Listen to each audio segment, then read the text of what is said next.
Welcome to E360 TV, the live streaming and on-demand destination for influential voices and enlightened audiences.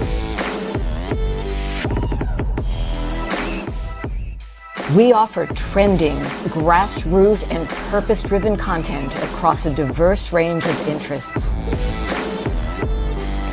E360 TV is more than just watching programs. We offer the ability to interact with live shows connecting audiences to real, authentic influencers and storytellers while streaming to millions of devices.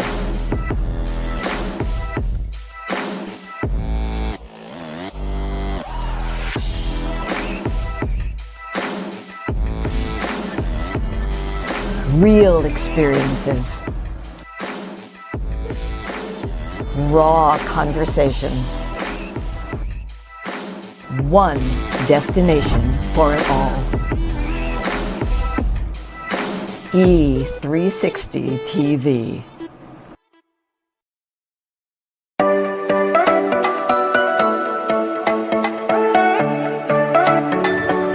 Hey everybody, it's Dr. Loren Michaels Harris, and I'm here today with a burning question just for you.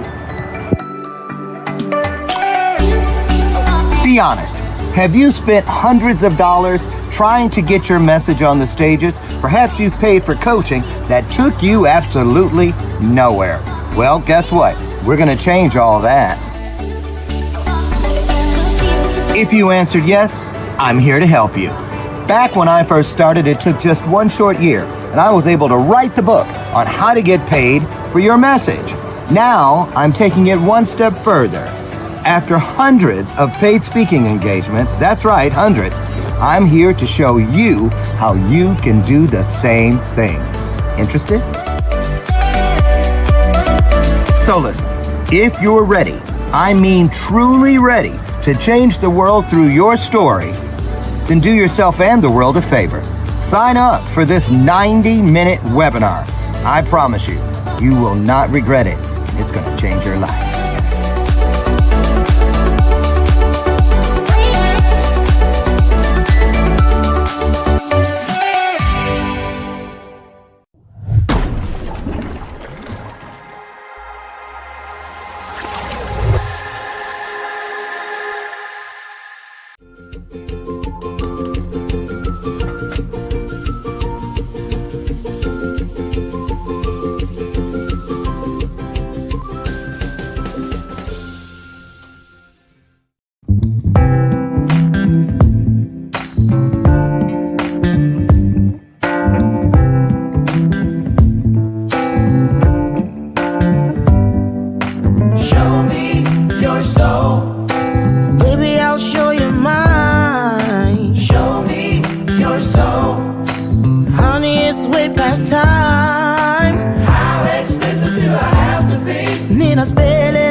Get in here.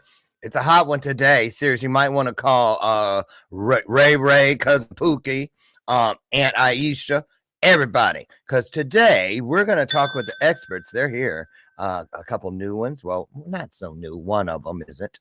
But one is brand new. So be nice, y'all. And we have the regulars that have been here for a month of Sundays coming in today. The hot topic. Oh, where are my manners? Good morning, beautiful people. Right. I'm all excited. I can't get that excited. But I can say I'm glad we're here because together, when we do this sort of thing, we are fulfilling one of the greatest promises. We're proving that it happens, that when we come together with that mindset, that heart set, that spirit of togetherness, just trying to ease some suffering in the world and have a little fun along the way, well, spiritual magic is the outcome. So there's the bell of purpose. And I also want to say, I'm so glad you're here. Can I get an amen? There's one. I'll kick it off. Put in the comments, where are you watching from? Let us know. Who do you know that's on the expert panel today? Because here they are, brand new, first time here. We have Andrea Harrison. We also have Joel J.D. Tyson, who's been here a couple times. New baby, 6 months old, so that's why he hasn't been here.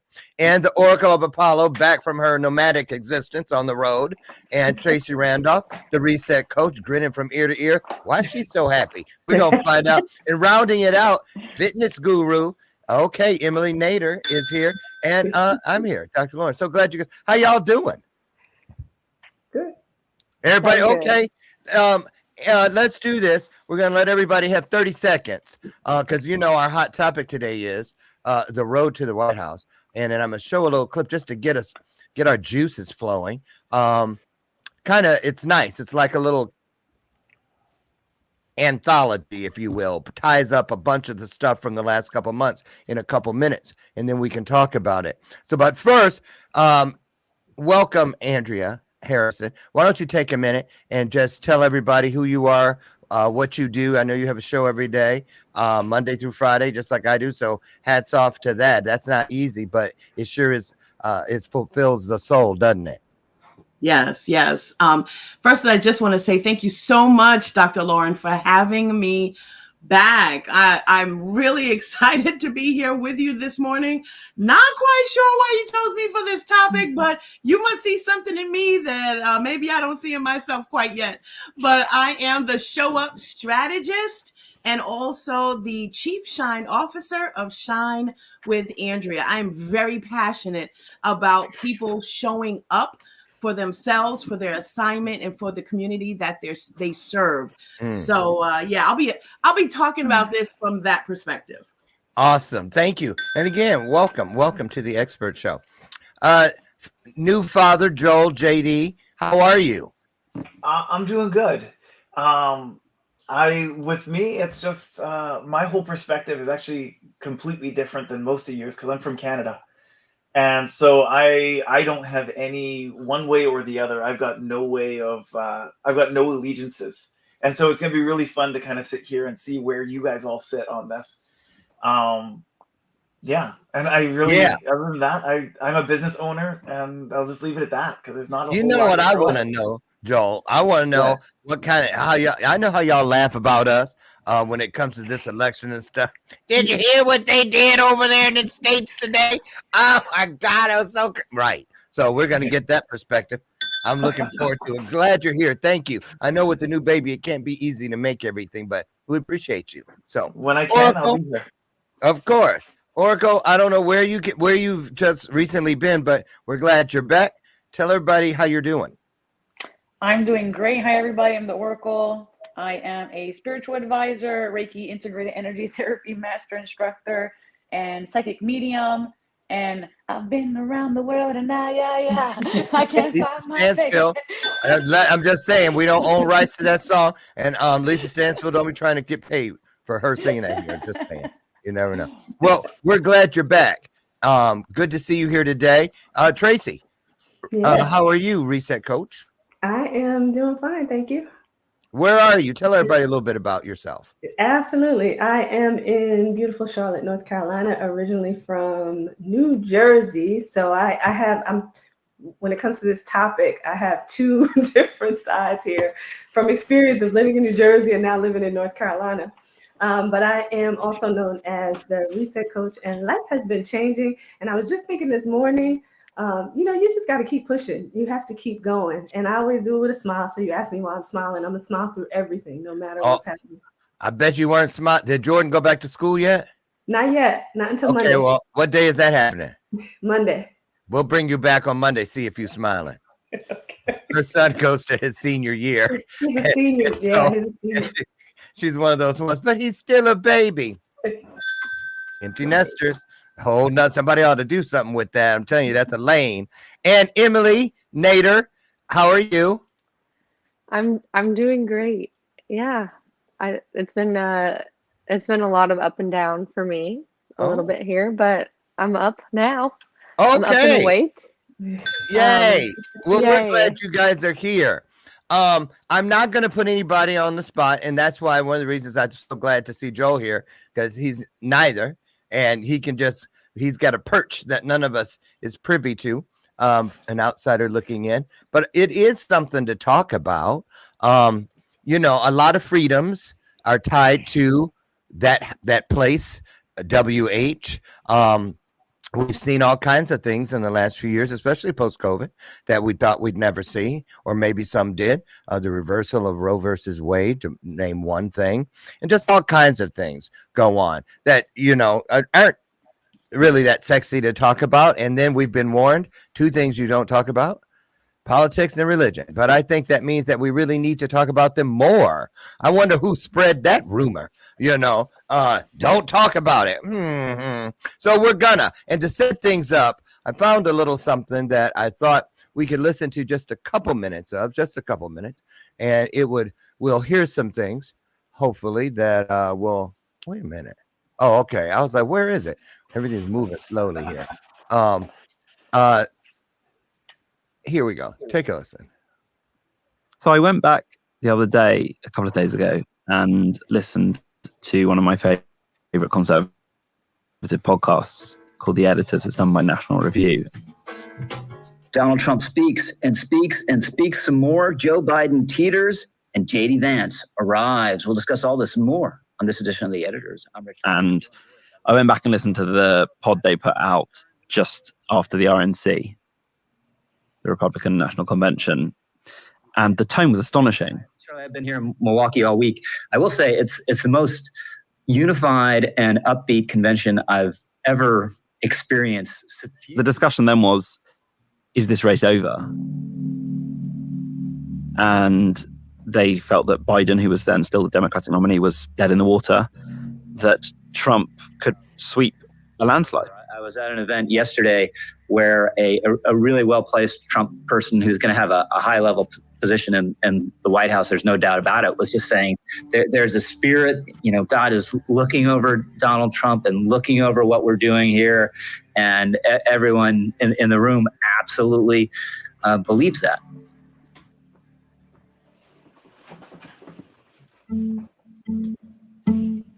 You felt then this thing is not over, but Trump's way ahead. The polls had him way ahead, and a sense that all the momentum and energy was with them. And so it's remarkable, really, that here we are barely 4 weeks later, and it's almost a completely different perspective from which we're looking at the race. Okay, there it is. Here we are with a totally different perspective. So I'll start by asking this burning question. Joel, of course, we don't expect you to raise your hand because we don't want the feds coming and picking you up for voting over here. But who on the screen, how many of us voted in the last election? Right, by show of hands. Oh, Oracle. On purpose, or you just couldn't get there? Well, here is the catch-22 on that one. I actually work the polling place every election, so I just don't leave. I can't vote where I'm working at because it's not my district, but I just don't leave, and I just don't go because I just don't feel like it. I don't believe in our system, but I do help with the polling day. As my grandmother Callie would say, what in the world? Well, I get a paycheck for the day, so that's what I'm saying. Okay, here we go. So, okay. Dr. Loren, can I ask a question, Dr. Loren? Yes. Why don't you believe in the system? Why don't I believe in a system that is designed and caters to our fear, that is designed to belittle one another, that is something that's created to say, look how bad this person is. I am holier than thou. I am better than this person. And it's based off of just throwing trash at one another. And then unfulfillment at the end of it. It's like if I had two suitors and they both were in front of me and they're just going, you see this guy's a turtle jerk. Well, this guy's an even bigger jerk. Do you think I'm going to walk away with either one of those two men? Absolutely not. Because neither one is authentic nor transparent. Yeah. No, so I agree with you on that. And that I think you're completely correct on that. But I think that maybe the problem is actually within the hearts of the people in the country, and not necessarily with the people on stage. Because if the people on stage were actually a reflection of, they should be a reflection of the people, of what the people want. Yeah. And a lot of us, when we're, and I'm just going to talk about me for a second, because I'm not going to accuse anyone else of doing this, but a lot of us, when we're in competition, the first thing we look at is, why am I better than them? What makes me better than them? And so that's just the heart of who we are as people. Sorry, I didn't mean to hijack. I was just kind of... No, it makes perfect. I like that. I like that. And anybody, Tracy, you look like you, and Andrea, I see you working up a response. I see it. But you guys just, stick your finger up in the air and we'll pause and let you in, so I don't have to call on people. Tracy, what were you thinking? Yeah, I mean, I agree with both sides of it. To Joel's point, though, I just want to say, we have to get to a point where we're making a difference in order to actually be able to put the people that are at the heart of the people in position to be able to be voted for and chosen by the people. That's not happening in this system. So then I go back to Dominique's side and agree with her on that too. So how do we balance it out so that we can put the people there that are the right people for the job, for the people of the country? Okay, well, I can address one of those, because for the very first time in the past couple years, I have agreed to place political signage on our property.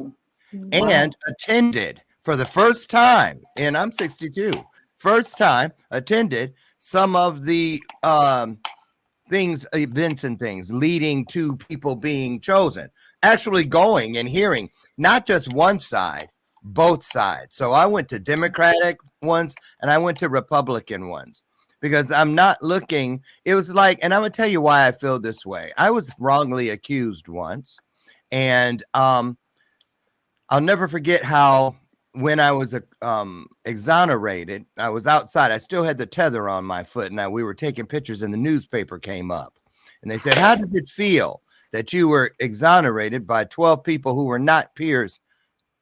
They were jury that were not your peers, not one person of color." Da da da da da da da. And I was like, "What are you talking about?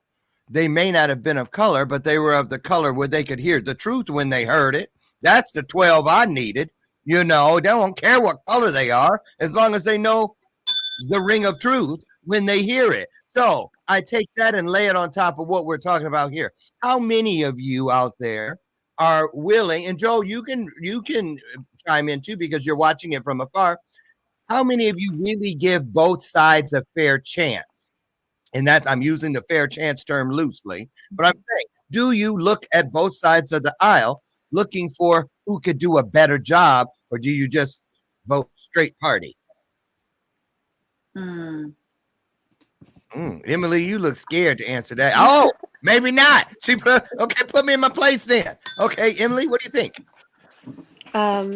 Yeah, I don't necessarily, I know they make you choose like a party affiliation when you do register to vote. However, I feel the way that I like to, well, not even just in politics, but in anything, when there's like a decision being made or choosing or voting between a couple of people, it's like, yes, who is going to be the best person for the job?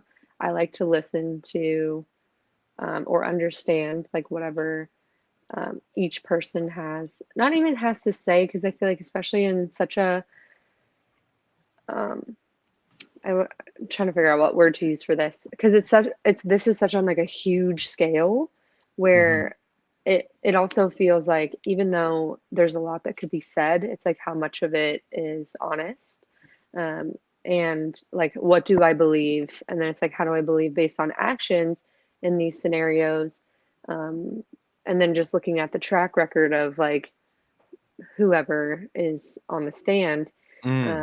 But just, you know, yes, it kind of fast forwarding. It's like, okay, well, what is our future going to look like if this person is in charge or this person is in charge? And then trying to see, you know, what would be best for like the majority of people. I feel like it's so hard to make it great for everyone, because that's not one person's job. That's our individual jobs. Yeah. I feel like, to take care of ourselves.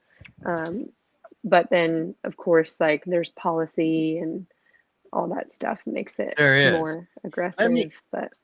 Let me jump in and ask this question. Thank you, Emily, for that. Anybody here in your families where you have people on both sides? It reminds me of COVID, vaxxed and unvaxxed, when we had 2-3 houses for the holidays. Which house you going to? You know, right? And just cray. It was just cray. So do any of you have family members or loved ones or people within your sacred circle in the front row seats of your life that you know, sit on both sides of the aisle? Anybody? I do. And I mean extremists. On the one side, we have we have a couple patriots, and yes, and wait. Oh, they are the white members of my family. Oh, well, hadn't thought of it like that. Ding. I didn't say I was the brightest light bulb. I'm just glad to be one. So I'm going to say this. Does anybody though deal with that? You know what I'm talking about? Where it's like you just can't go there because all the theories and this and the other, and there's so much stuff. They take it personal. It becomes a personal thing. It becomes more about you're attacking my personal beliefs or you're attacking me for my beliefs and my choice. And we can't seem to separate ourselves from the things that we choose the same way we separate ourselves from the things that I wear. Like, it's such a personal thing. Look at Joel. Go on, Joel. To me, it's a lot of sitting there going, we need to have these hard conversations. Because it's like, with me, my personal beliefs don't match up with everybody's. However, we were built on the idea of having these hard conversations and looking for truth and not taking that personal. So it's like when I sit there and I look at my friends who are American and they're either Democrat or Republican, it's like, if they can't talk to each other, that's the bigger problem right there. Because they sit there and go, I have this opinion, and it's really close to my heart. But if what I'm believing isn't true, then it doesn't really, like, I have to be open to look for the truth, not just look for my opinion to be validated. Yeah. A good point, Joel. Really great point. Right there. And I mean, but really, this reminds me too of what you hear me say about words without actions. And what I mean by that is it's easy for us to point the fingers and say this, that, and the other. But if you show up, even if you're one of the few that shows up to vote once every 4 years, what about the stuff that needs to happen in between? So much.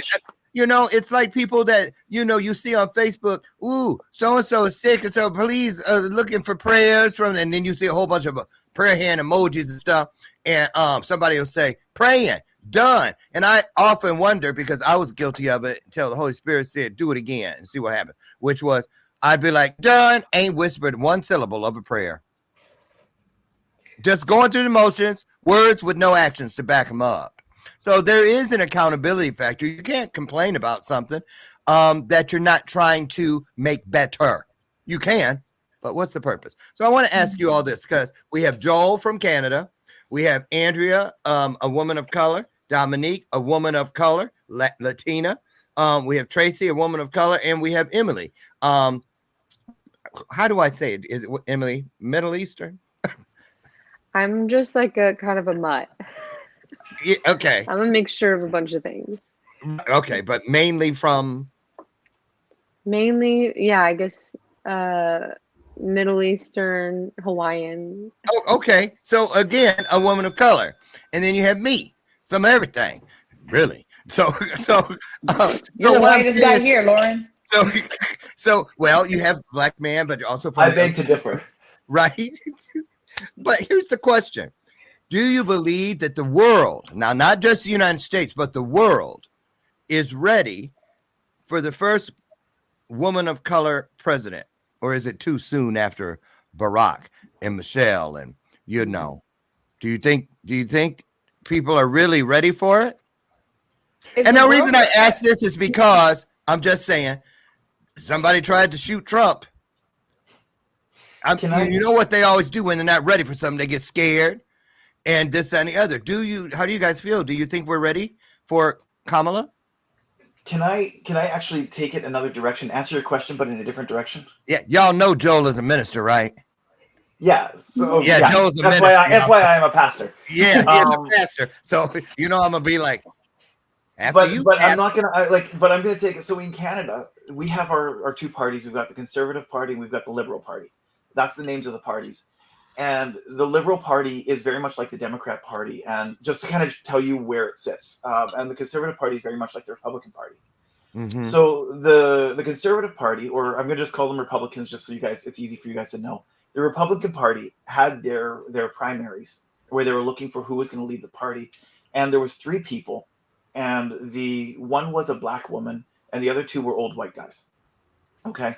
And the part of the country that was actually looking for that they figured would be racist and against the black people, actually they were the part that voted for the black woman because she aligned with their values. And it was this urban centers that actually aligned with the old white guys. And so I don't believe it's a matter of color or gender. I believe it's a matter of matching values. And so if Kamala Harris was to match the values of the majority of the U.S., yes, the U.S. is ready. The world is ready for a woman of color to be president. But if she doesn't match the values, or if she doesn't have that strong value that says, this is what I believe and I'm going to stand on this, I don't think so. Yeah. Does that make sense? Does that make sense? It does. With one minor little omission, I don't believe Canada ever owned slaves. There weren't slave owners there, were there? There were slave owners all over the world. There were in Canada? Did they have black? Oh, because we ran there, so I know they wasn't slaving us. Yeah, the end of the Underground Railroad ended in Toronto. Yeah, but wasn't that freedom? Yes, no, they had freedom. I don't know the history well enough to really be considered an expert on this. Why I said that, Joel, was because it's a little different here. There's still a lot of racism in this country. There is still a lot of, and I'm just going to say privilege, because there's white privilege, black privilege, hetero privilege, Protestant privilege, whatever. Depends on where you're at trying to exert it. Mm-hmm. You see, I can get away with stuff in Chicago. I better not go to Tupelo, Mississippi, trying to pull, Tracy. And then Andrea, I know you sitting over there on a gold mine of insight. So we're moving upstairs to you right after Miss Tracy. Tracy. Yeah, I just want to say something too about that. And I'm going to say this at an individual level, potentially the country is ready for a black female president, right?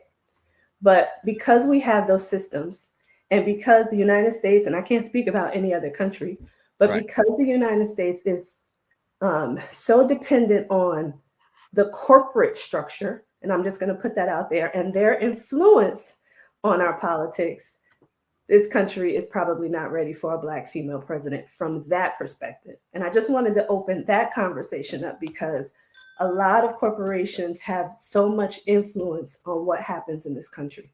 So we're not looking at what the individuals need because we have things like lobbyists who are pushing their own agendas and they have the money to back it, right? And that's what we're driven off of. And we can say, 10 times over what the people need, but that's not necessarily what's happening here in this country when it comes to politics. So I wanted to put that part out there as well. Thank you. Good point. Anybody want to respond to what Tracy just said? I think she's completely correct on that. I do. But I don't think it's just politics. The lobbyists have their fingers everywhere. Yeah. Yeah. I don't have anything to add to what Tracy's saying, but I do want to say, based on this topic, I think it is irrelevant what we think we're ready for. I think it's completely irrelevant because change is a natural order of progression. We have to be uncomfortable with new things. We have to be willing to go into the unknown, and we'd have to be willing to accept that there is something outside of the reach of the known, that there's something outside of what we can even anticipate. It just has to happen in order for us to expand and grow as a collective.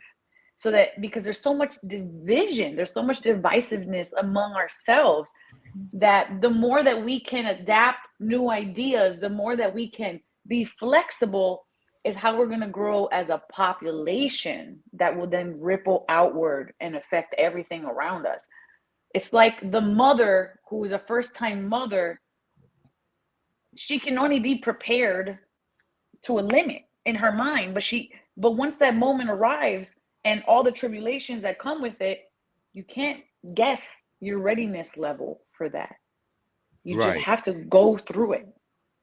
And I think that's the place that we're at. I agree with you so much on that point. And the reason I say that is because when my husband and I had our child, when they rolled me out of recovery and rolled me into the room, and I saw them bring the baby in, I was like, wait, hold up. What are we doing? Right? What are we doing?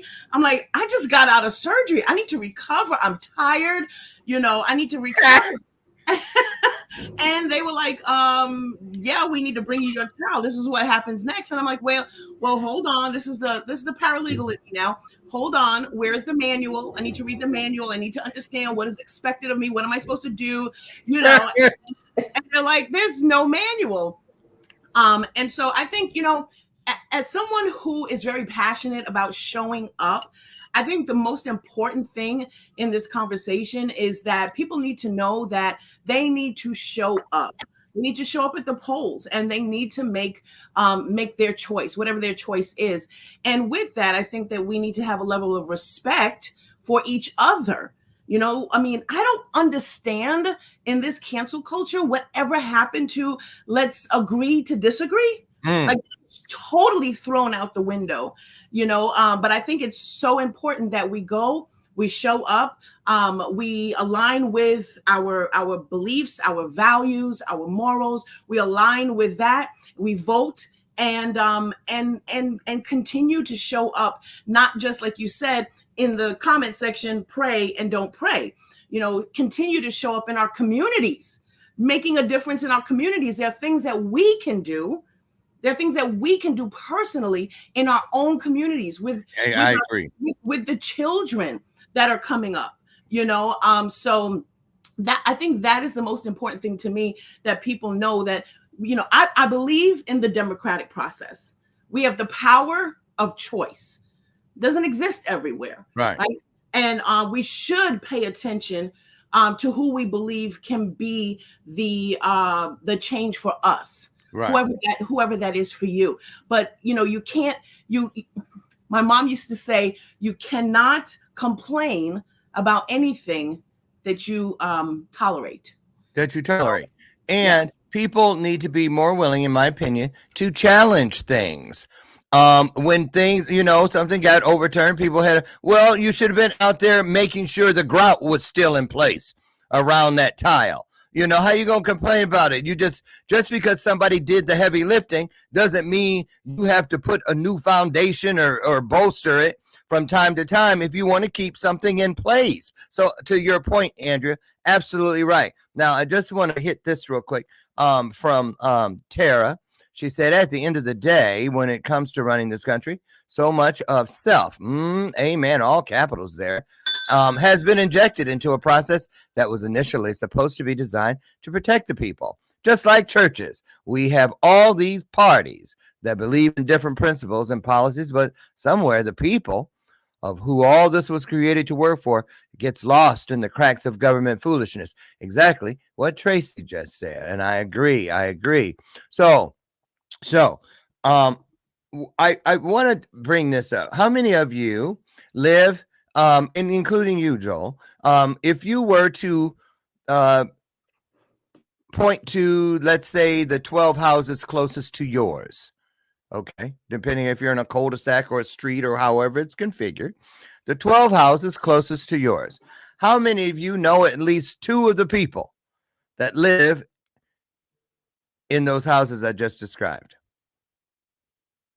Okay. Now, how many of you have talked to people that live outside of your community, your immediate community, and all of you out there, I want to hear you sound off in the comment section. How many of you talk to other people with pride regarding the diversity in the area in which you live?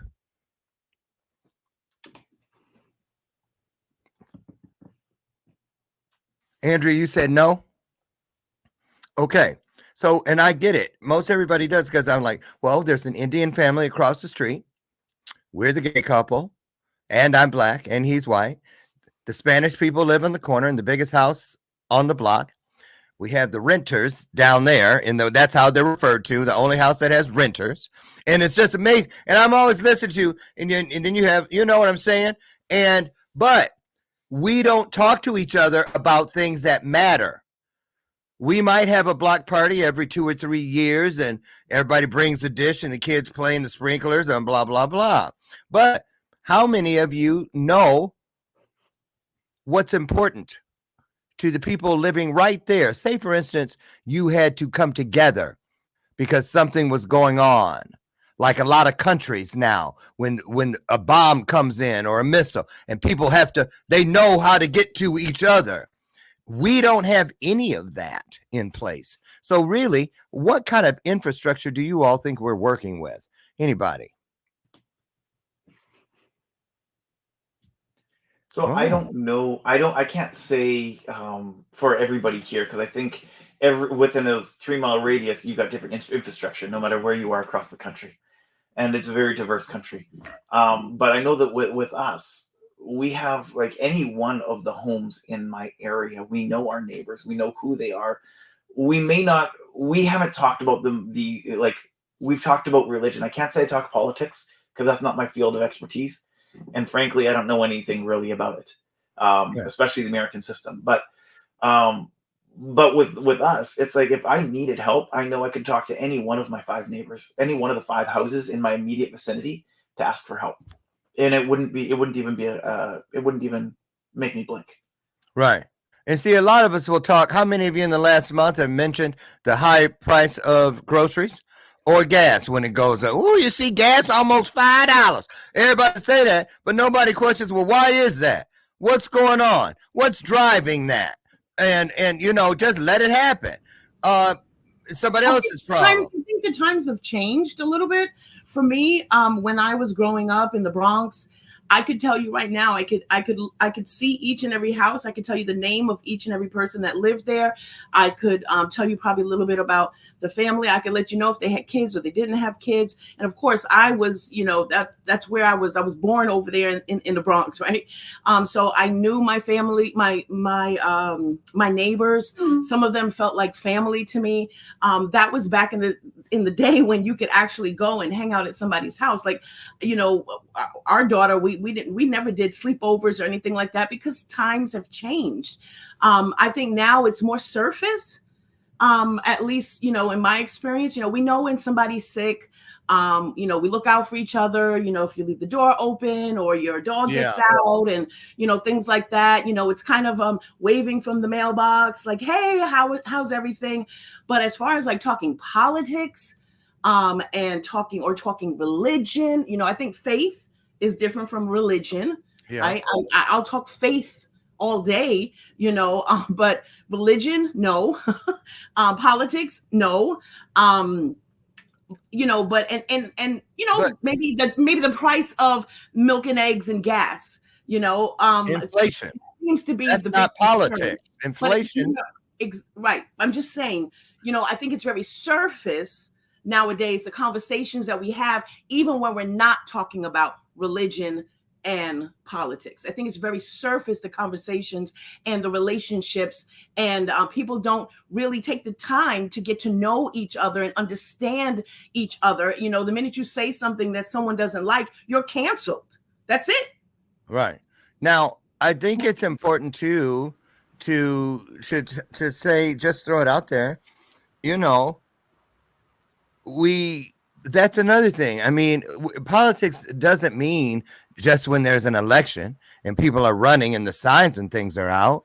It's like, what about we need a light down there at that corner? There's been 5 accidents in the last 7 months. What are we going to do? Go around and people get so dismissed when somebody knocks on your door and says, I have a petition, or you're out shopping and they say, I need a signature. Those are people that are at the ground zero level, out there doing what needs to be done, bringing it to our attention. And I have to force myself to stop my shopping and really listen to them. And it's surprising to me how many times, I'd say all of them actually, that my husband and I will be there and I'll sign and I'll automatically turn to give him the thing. And he'll, oh, no. And I'll be like, oh. And then we leave and it'll be like an hour later, like, so what was the issue with the petition? And it makes me think how little we really talk in the house. So, Joel?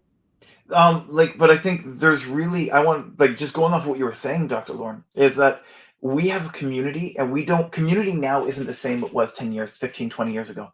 Because if I'm going to show up, just think how many of us could show up at your friend's house, someone you actually know and care about, without it being announced, without texting first, and you would be actually welcomed. How many of you have actually shown up at a friend's house without announcing yourself first? Oh, Lord, no. Yeah, Emily, that's 2 of us out of 6 that will just show up at a friend's house without announcing ourselves. And just because that's what community is. Community is, hey, I didn't announce myself, but I'm in the area. I just want to stop by and say hi, tell you I love you, etc., etc. Just catch up quickly. Sarah says she has. See, but it's like but that level of community, that's what we crave. Yet all of us are too scared to actually do it. Okay, I want to text because I don't want to waste 10 minutes to drive over there. And so it's that level of community. And then when we have that community, Dr. Loren, that's when someone will accept you with a petition, you're like, oh, this is someone I can trust. Okay, let's take a quick look. Okay, yeah. I'll sign that. But when it's someone you don't know that isn't part of your community, you have to find a way into a community in order to get anything done. This is true. I want to put this up here. Dr. Lynn, so glad to see you. Dr. Lynn Hurdle-Price, you guys from the Bronx, New York. And she and her son are actually conflict resolution specialists. And they have a show on the network entitled Working It Out Across the Generations. So she knows a little bit about, nice way to get that shameless plug in, Dr. Lynn. I see it. She goes, we are not good at conversation with our neighbors, family, or friends, especially when we don't think that we agree. I say think, because when we learn to really listen, it is a skill. We can find that we don't disagree on everything, or even the things that we think we disagree on. This is why my son, Justin, and I host our show, Working It Out Across Generations. Absolutely right. And I was so glad to see you in here today, Dr. Lynn. And so I want to ask each person that, as we have about 10 minutes left, and I really want to hear what you think. So take it from here. Joel has, as we mentioned at the top of the hour, a 6-month-old child, a daughter. So imagine, for those of you who have children and for those of you who don't, but no children, a niece, a nephew, or whatever, imagine the child that you love unconditionally. And then think about the world they will inherit 50 years from now. And I want you to tell us, what is that snapshot?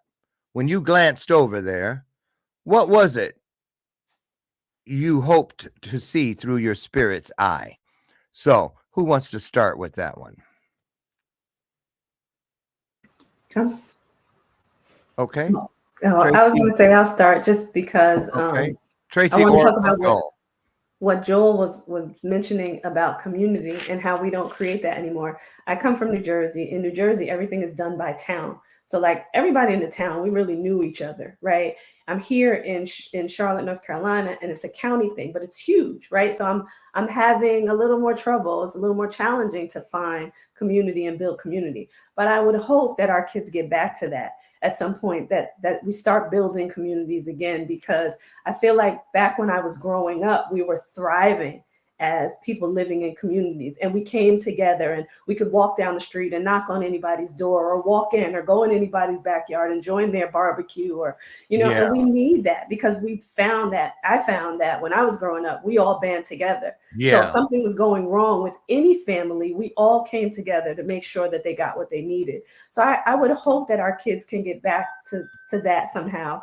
Or, you know, maybe we can start to teach them that, because I'm trying to figure that out now here in North Carolina. It's not the same as where I came from. So it's like, maybe we can get back to that so that they can come together, right? And do things together that are going to make a difference, so that we can get to where we need to be when it comes to the road to the White House, the road to the school system, the road to, you know, local politics, the road to, because we have to start there. We can't do everything on a national level or a worldwide level if we don't start from the smaller parts of our communities. So if we can get back to what Joel was talking about, then we can start to have that ripple effect as it continues to go up in the structures, and then get potentially to the national level.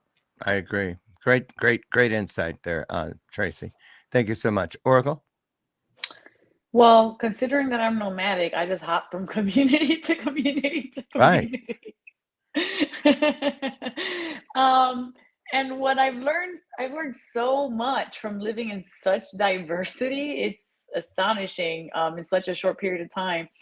But my snapshot of that is that there's a lot of things already in place that are very beautiful, very connected. These stories that are passed down in front of fires, and morals that are passed down in front of fires at night, where there isn't any electronics and we're all off grid, being very mindful and cognizant of the resources that we're using, the things that we're consuming, and and how we're interacting with people.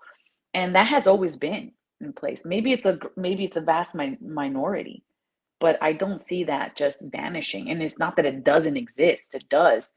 I think we should challenge ourselves in how we can co-create with other people, and how we can, and especially in urban environments, like when I'm back home in Philly, how we can continue creating that in our surroundings that we're in. And it doesn't just have to be in these very secluded areas, but it does exist. And in my snapshot of my world is taking that from what you learn, taking those seeds and those kernels, and then even if you're surrounded by the concrete, finding a little crack in the sidewalk to plant the seed. Absolutely. Perfect. Thank you for that. Joel? I agree a lot with what I'm sorry, you say the Oracle, I can't remember your name, but a lot with what the Oracle said. Dominique, thank you. I'm so sorry. But a lot of that is what she said. She was talking about kind of taking away the electronics, because we've substituted electronic connection for real connection, and we expect to have the same connection, and you don't. Right. And so for me, it's a lot of it of sitting there going, okay, I have to build a community where I'm at. And a lot of people, when you get too close, they get scared and they run away. And it's okay. It's okay. Some people, their fear runs them. And so when I look at my future, the future that I want for my kids, for Natalie, is I want them to be growing up in a community where they actually know what connection looks like. And some people, when you start teaching this, some people run away. Some people stay because they realize it's what they're craving, but it's always uncomfortable to learn this, because you're actually learning to be vulnerable and let people in to that part of you that's scared. And you have to let people into that so you can grow. And that's where community starts. And if you're not willing to let people in to you so that you can grow, then you're never going to have that connection, that intimate connection with your neighbors or your church or whatever community you're so closely surrounded with. Because that's where this starts, is that little bit, just like what Tracy and Dominique were saying. And for me, that's where I'm starting. I'm starting with sitting there going, okay, I'm gonna hang out with people who have strong personalities that have different opinions than I do. and I'm going to sit down and I'm going to have conversations, and I'm going to let them in, even though that it might scare me in certain capacities. I'm going to let them in, and we're going to have conversations, and then we're going to actually create community around the hard conversations instead of trying to bring the hard conversations into our shallow community. Right. Perfect. Love it. Who wants to go next? Andrea, Emily, Tracy, did you go yet? Okay, you kicked it up. Andrea? I think I totally agree with what everyone is saying, especially, Tracy, when she said she grew up in New Jersey. I grew up in New York City. I think that building relationships is something that is very important. And, you really can't speak into someone's life unless you have a relationship with them. They're not going to receive it. And I think that, that's what we had back in the day that I was talking about earlier, is we had community. We knew what was going on in each other's lives. We were able to just run over to so-and-so's house without calling first. And I think for my daughter, a lot of our friends, often laugh at myself and my husband and say, we're so old school. We're old school parents. And I'm proud of that. I'm proud of that, because the way that we brought up our daughter, we brought her up to love, to respect people, to, build relationships, to not just be superficial. And so my hope is that, she can continue to carry that carry that into her future, for her children, for her generation. And I hope to see more of that, because I think that's very important. We've got to get away from this. Yeah. And we have to do more of this. Yeah. And so we have displayed that for her. We've shown her what that looks like. We are the ones, the parents. We set the examples, and so I think that by us setting those examples, talking about the things that are important, making sure to reiterate, how we should love one another, right? I think those are the things that our kids will be able to carry into the future and create their own communities, and set the tone and set the example. That's my hope. That's my hope. I have complete faith that one day we'll get back to the basics. I agree. I'm with you on that one. Thank you, Andrea. Emily, wrap it up on that side, and then I'll close us out. Okay. Yeah, a lot of what Andrea said is kind of what I wanted to talk about too. Just we create our own culture and we create our own community within whoever's around us. So that's our responsibility. There was a period of time where I felt like I was personally isolating myself, not maybe a little bit on purpose, maybe a little bit on accident, but it didn't feel good. And then, I started to put myself out there and really start to make new friends in my area, saying hi to everybody that I walk by, and creating, just more of a life that I wanted to have, like community. And I think that's important. Especially with my family, what's nice is a lot of the values have been passed down to us that we're passing down to the next generation in our family. So then that way we can continue like the culture, at least within our family, that we want to have and that we want to see.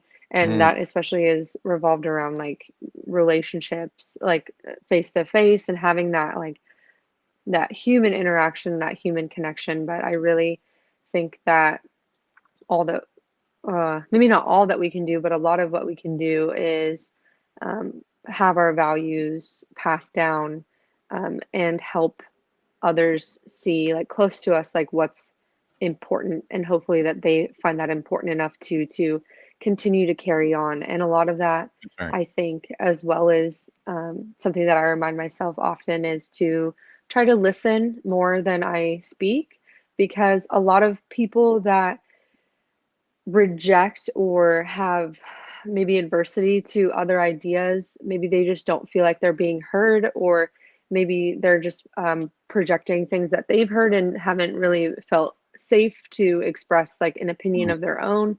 So I feel like listening and asking questions. So then that way we can have a conversation, and at least if one of us in the conversation is working to understand and listen, then hopefully it's not just arguing with each other, but it's understanding. There it is. There it is. Blessed are the peacemakers, y'all. Listen, give away a little piece of what you've learned here today. That way your cup is running over. That is what you want, not your cup runneth out. And so remember that. I want to thank all of you for showing up today and for pouring into each other and all of us, and as well as those who are watching today and later on the replay. Listen, I want us to remember this. It was entitled today, The Road to the White House, but really the conversations that we've talked about having and continuing, or maybe even just starting a spark of today, not to lead something to the White House, but to lead it to the right house. And that is the house that you lay your head in. Start there. Start there. Look for one E and one R and push it up to everything around you that is already great and take it greater. Everything that's already nice and make it nicer. Already bold and make it bolder. You get the way it goes, right? Just do that so that the next day you wake up, it will have moved in front of you, that E and that R, and you will be refreshed, replenished, renewed, revived, and remembered to what this life is truly all about. Your soul is thirsty. Find a way to quench it today. It's called easing suffering in the world. God bless you. Listen, Dr. Loren out. Thank you guys again. I'll see you experts next month. And thank you for all of you for joining us. We couldn't do it with you without you, and we wouldn't want to. So remember that. Now get out and make somebody's day by saying, I love you, because I love you, and there's not a darn thing you can do about it. Have the best day ever. Thank you, experts, and thank all of you. Bye-bye.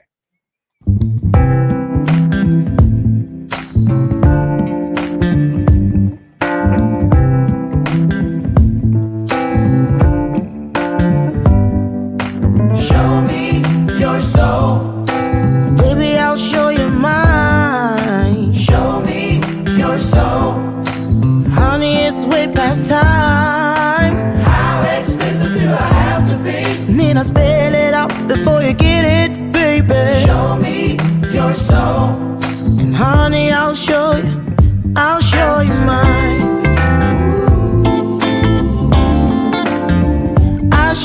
mine.